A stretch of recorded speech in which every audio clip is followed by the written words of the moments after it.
Henry VIII was never supposed to be king. Born the Spare, he was destined for the church. But when his brother Arthur died, 17-year-old Henry took the throne. He was athletic, handsome, and brilliant, the perfect Renaissance prince. He married his brother's widow, Catherine of Aragon. For years they were happy, and she even ruled England while he was at war. But their tragedy was silence in the nursery. Sons died, miscarriages followed. Only one daughter, Mary, survived. Henry became obsessed with a verse in Leviticus. If a man takes his brother's wife, they shall be childless. He believed his marriage was cursed. He needed a son, and he needed a new wife. This was his great matter. Anne Boleyn was different. She refused to be a mistress. For 7 years, Henry pursued her, breaking with the Pope and the Catholic Church just to marry her. He tore England apart for Anne. But when Anne gave birth to Elizabeth and then miscarried a son, Henry turned on her. Accused of impossible crimes, adultery, incest, treason, she was executed by a French swordsman. Henry had killed the woman he changed history for.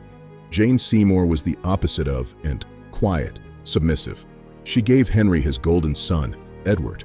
But 12 days later, she died of infection. Henry wept. She was the only wife he buried with honors. Years later, Henry sought a political alliance with Germany. He chose Anne of Cleves based on a portrait, but in person, he found her repulsive, calling her a Flanders mare.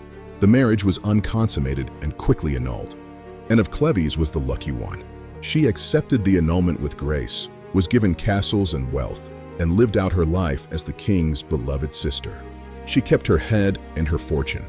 Then, the 49-year-old king fell for the 17-year-old Catherine Howard. He called her his rose without a thorn. He felt young again. But Catherine was a naive teenager in a dangerous court, and she had a past. Secrets of her premarital affairs and a relationship with a courtier came to light. Henry was humiliated. He wept not for her, but for his own pride.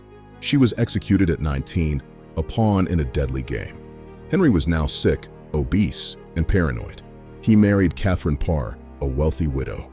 She wasn't a lover, but a nurse. She tended his ulcerated legs and debated theology with him.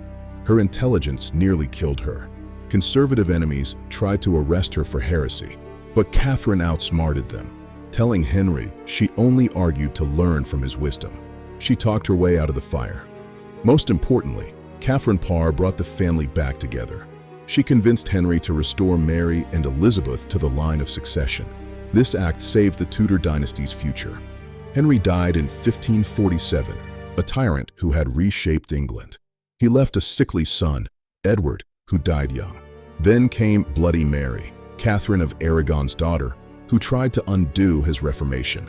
But it was the unwanted daughter, Elizabeth, who reigned for 45 golden years.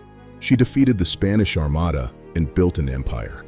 She never married, ruling alone as the Virgin Queen. Henry sacrificed everything, his conscience, his wives, his church, for a son. Yet his greatest legacy was a woman. The daughter he beheaded a mother to get rid of became the greatest monarch in English history.